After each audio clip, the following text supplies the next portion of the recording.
حبيب المصطفى بلغ مقاصدنا واغفر لنا ما مضى يا واسع الكرم يا ربي بالمصطفى بلغ مقاصدنا واغفر لنا ما مضى يا واسع الكرم صل وسلم دائما ابدا على حبيبك خير الخلق كلهم يا ربي بالمصطفى بلغ مقاصدنا واغفر لنا ما مضى يا واسع الكرم الذي ترجى شفاعته لكل حول من الأحوال مقتهم يا ربي بالمصطفى بلغ مقاصدنا واغفر لنا ما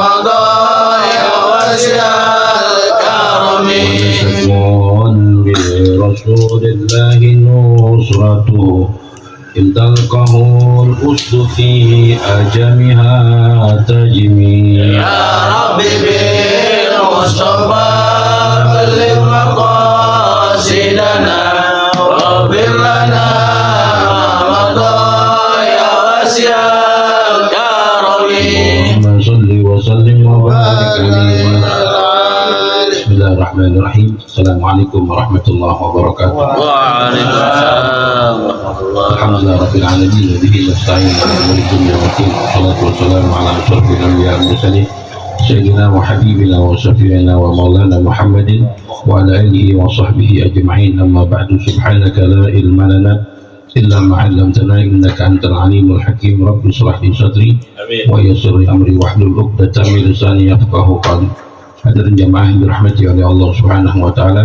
Alhamdulillah wa syukurillah, puji serta syukur mari kita panjatkan keharibaan dari Maula Allah Subhanahu wa taala atas segala nikmat dan karunia-Nya sehingga pada malam hari ini kita bisa hadir di tempat yang mulia ini, di majelis yang penuh keberkahan ini. Kita mohon duduknya kita, hadirnya kita di tempat yang mulia ini agar segala dosa-dosa kita, kesalahan kita diampuni oleh Allah Subhanahu wa taala, diberikan keberkahan dalam kehidupan kita, diluaskan rezeki kita dan dipanjangkan umur kita dalam taat ibadah pada Allah Subhanahu wa taala.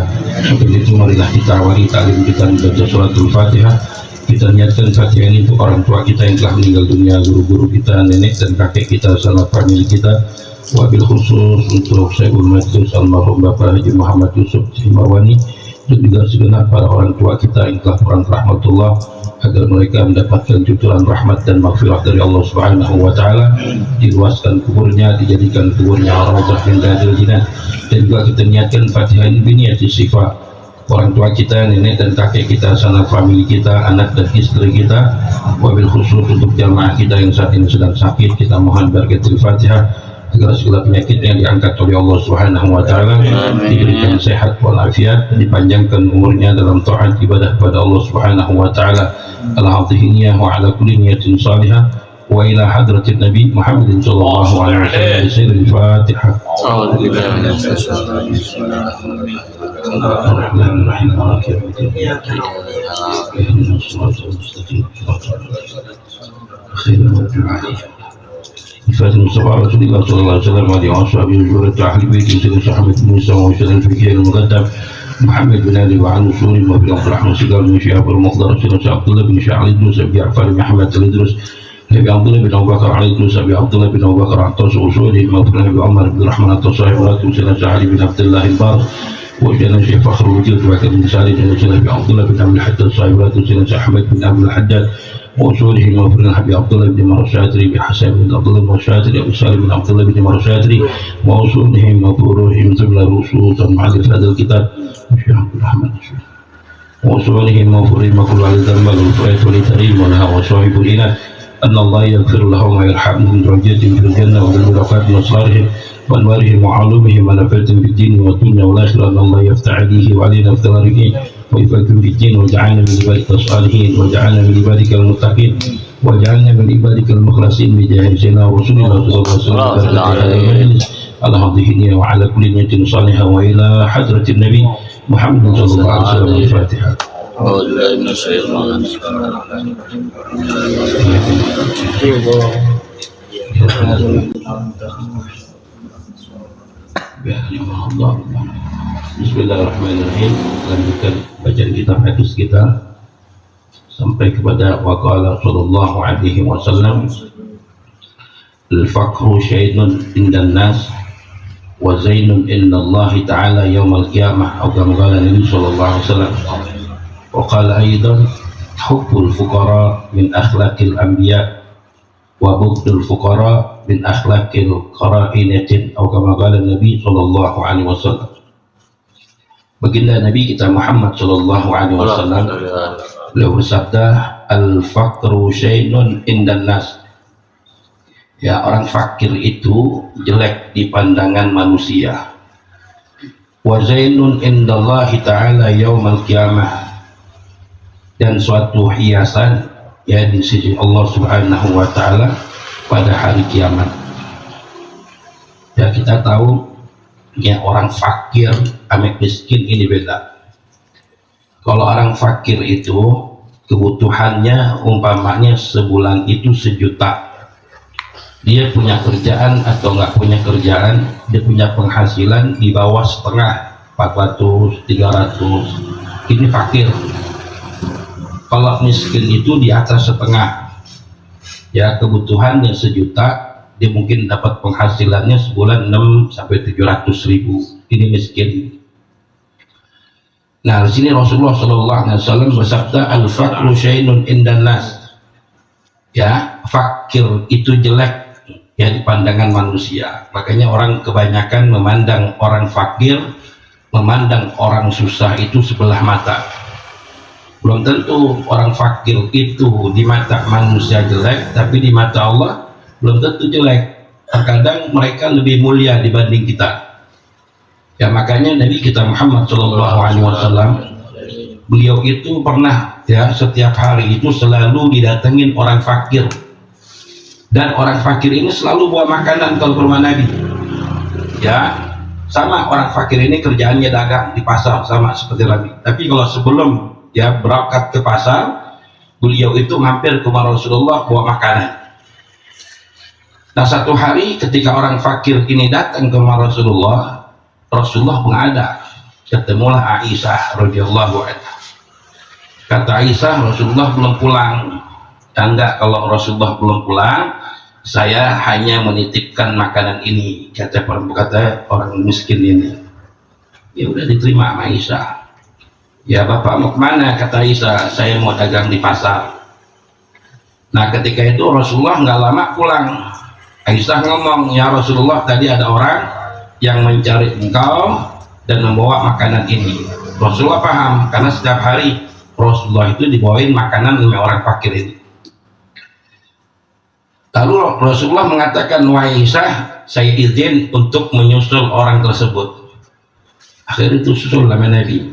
Nah, orang fakir ini ya dia dagang yang nggak pakai modal, dagang siwak, ya orang susah. Akhirnya Rasulullah datang ke pasar. Ini orang tua ini lagi dagang, Rasulullah sikap dari belakang. Ya, Rasulullah peluk, matanya ditutup sama Nabi. Ya, sambil Rasulullah teriak-teriak di pasar.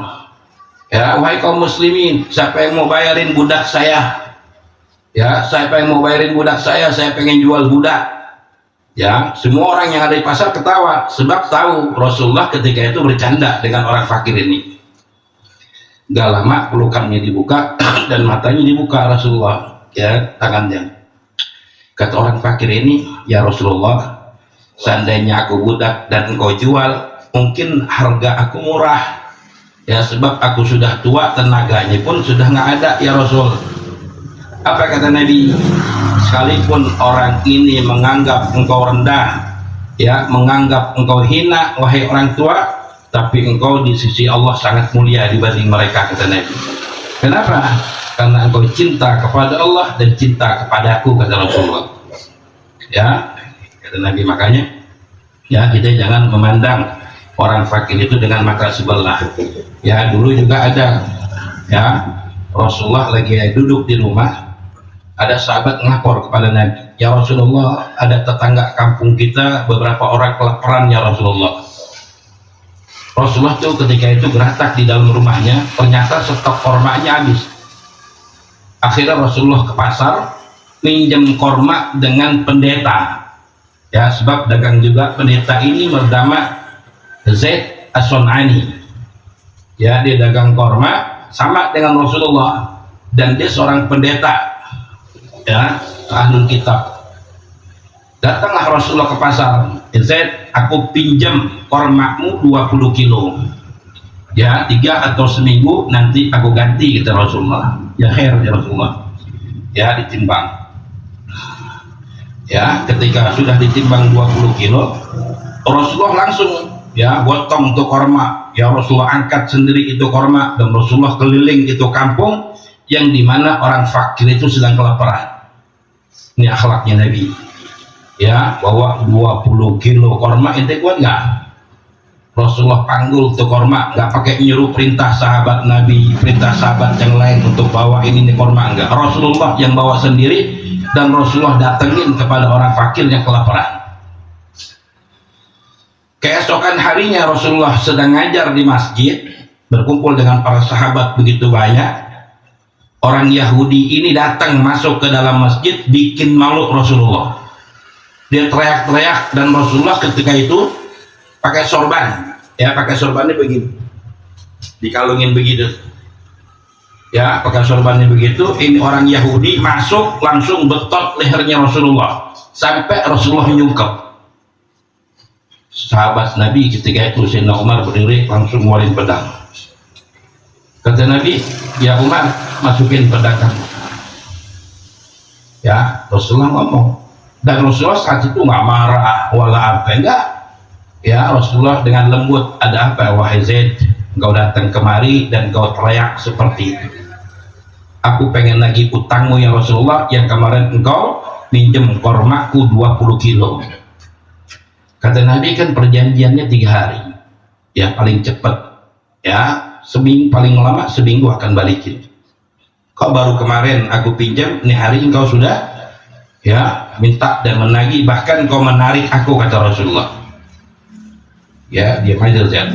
Kalau begitu ya Umar, engkau bawa ini Zaid As-Sun'ani ini ke Baitul Mal, engkau ambil korma 20 kilo untuk mengganti kormanya Zaid, dan engkau timbang lagi 20 kilo untuk hadiahnya, ya. Jadi Rasulullah tuh kalau minjam sesuatu dibalikinnya double. Makanya sahabat teman, kalau barangnya dipinjam tuh Nabi, digantinya double, ya, diganti, ya, pinjamannya, dan satunya lagi buat hadiah. Akhirnya Zaid sama Umar, Sayyidina Umar jalan ke Baitul Mal. Selama perjalanan ke Baitul Mal, ya, ini Zaid ini gemeteran sebab Umar selalu pegang pedang, ya, ditakut ternyata ini tebas sama Umar. Akhirnya sampai Baitul Mal, Umar takerin 20 kilo, diberikan kepada Zaid As-Sun'ani, dan 20 kilo lagi ini hadiah, ya, atas perintah Rasulullah.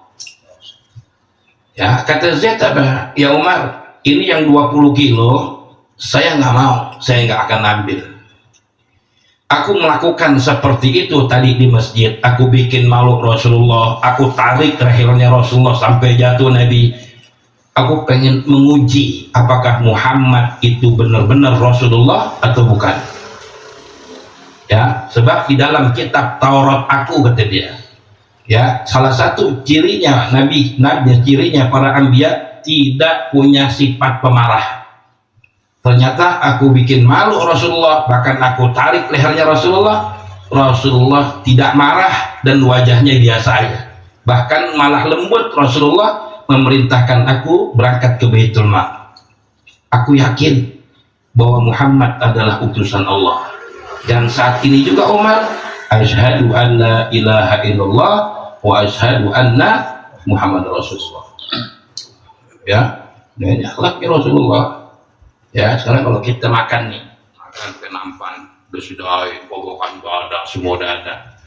Tahu orang masuk, diambil nampan kita. Kira-kira marah gak tuh Ustaz?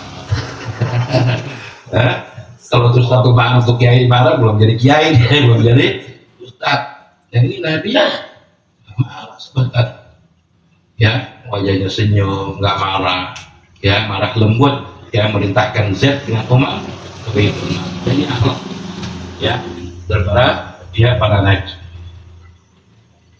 Makanya pantas kalau orang fakir itu dianggap remeh di mana manusia, ya, tapi di mata Allah Subhanahu wa taala orang fakir ini yang menjadi perhiasan kelak di yaumul qiyamah.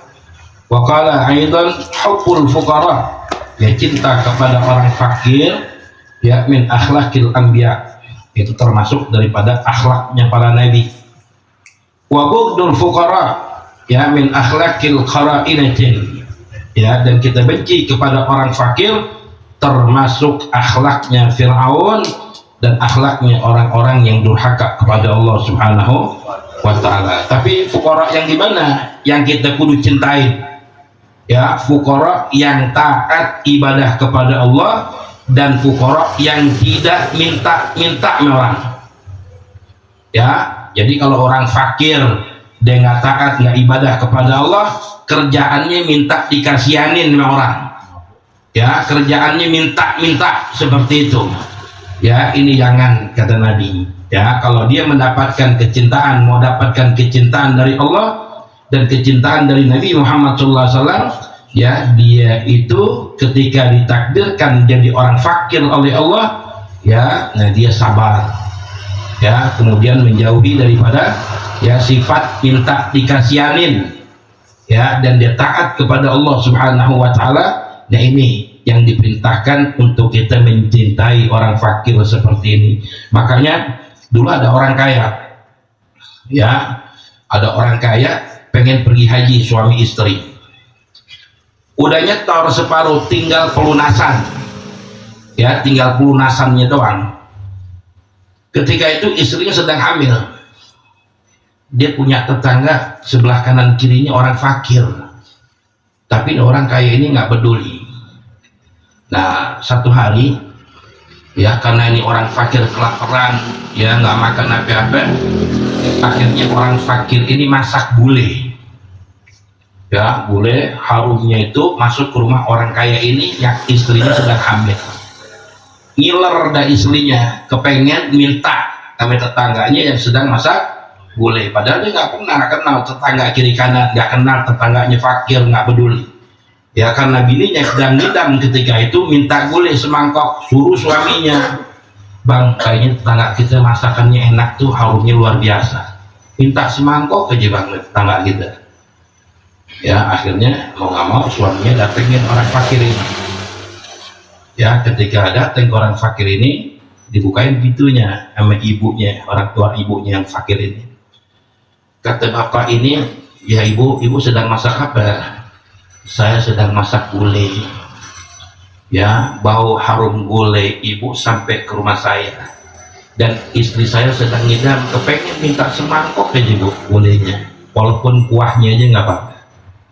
Kata ibu ini, kalau buat Pak Haji, kalau buat bapak ini gulai haram, tapi kalau buat saya dan keluarga anak-anak saya halal. Kenapa begitu? Kenapa begitu bu? Sebab yang saya masak adalah gulai anjing. Ya, yang saya masak gulai anjing. Buat bapak haram, buat saya halal. Sebab saya 3 hari belum makan anak-anak saya. Yang cuma bisa saya makan itu anjing ini. Saya potong dan saya bikin gulai buat anak-anak saya makan. Ketika itu bapak itu menangis dan dia kembali pulang ke rumahnya. Sisa duit yang tadinya buat pelunasan haji dibatalin. Ya, duitnya diambil, dibagiin kepada tetangganya yang fakir-fakir tadi, dibagiin duit semuanya. Ya, sehingga orang ini tidak jadi pergi haji lantaran ini. Ya, ngelihat tetangganya yang fakir sampai dia makan anjing karena nggak makan-makan coba. Ya, nah, ketika pas musim haji, ada salah satu guru daripada orang ini sedang pergi haji. Ternyata gurunya ngelihat ini orang nih, ya, ngeliat orang ini yang nggak jadi pergi haji, ngelihat di sono di Mekah ada lagi tawaf katanya dengan istrinya. Ya, ketika pulang, ya kemarin kok ketemu saya diam aja bapak, katanya, nggak negor saya nggak jadi pak pergi haji katanya. Ya, saya ngelihat bapak lagi tawaf sama istri bapak. Enggak, saya nggak jadi pergi haji lantaran saya kesian dengan orang fakir tetangga saya, sehingga saya batalkan haji saya dan saya berikan dan sedekahkan duit saya untuk orang-orang fakir. Nah, ini yang seperti ini yang kita nggak tahu. Makanya orang kaya, orang dermawan, dia nggak peduli dengan tetangga yang fakir, nanti dia akan ditutup oleh Allah kelak di yaumul kiamah. Ya, akan ditanya oleh Allah, ya, wahai orang fakir, apakah kau kenal dengan orang kaya ini? Kata orang fakir, enggak, saya nggak kenal ya Rabb. Orang kaya ditanya lagi ke Allah, ya orang kaya, engkau kenal gak sama tetangga lo yang susah? Ya, dia jawab, enggak, saya nggak kenal. Lalu tanya Allah dituntut. Ya, nanya hati-hati. Makanya orang dermawan, ya, yang taat ibadah kepada Allah, yang dia peduli dengan orang fakir wal miskin, ini adalah wakilnya Allah di dunia. Ya, dikembalikan lagi rezekinya di jalan Allah.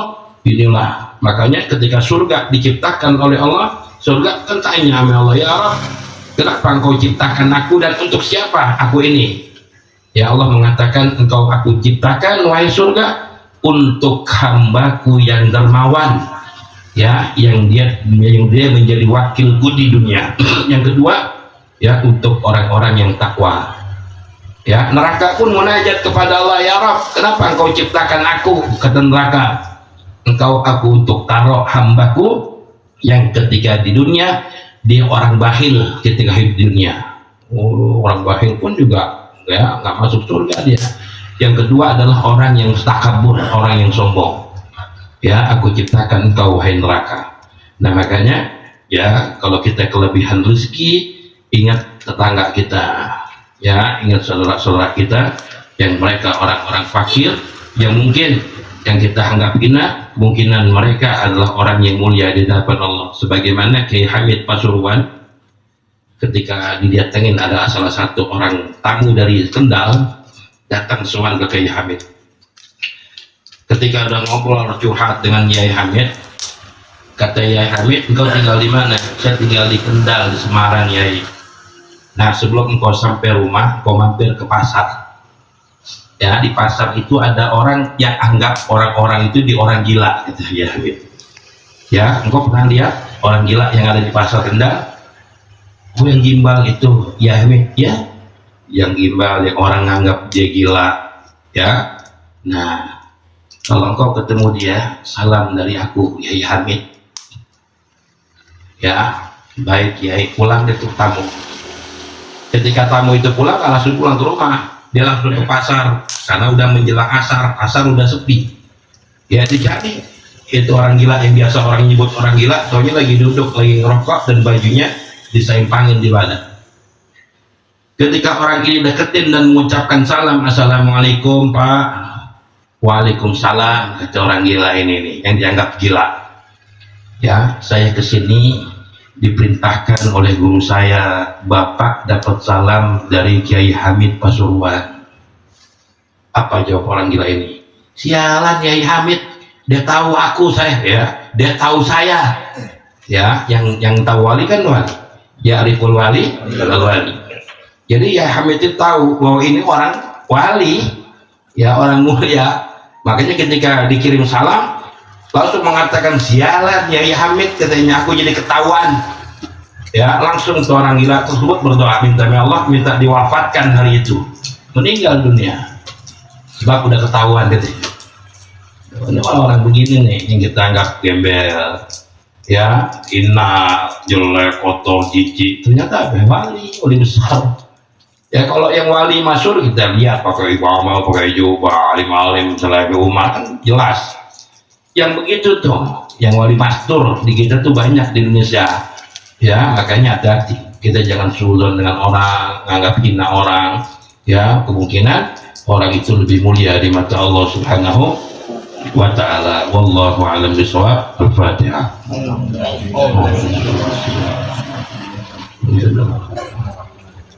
Ya, kenapa ya?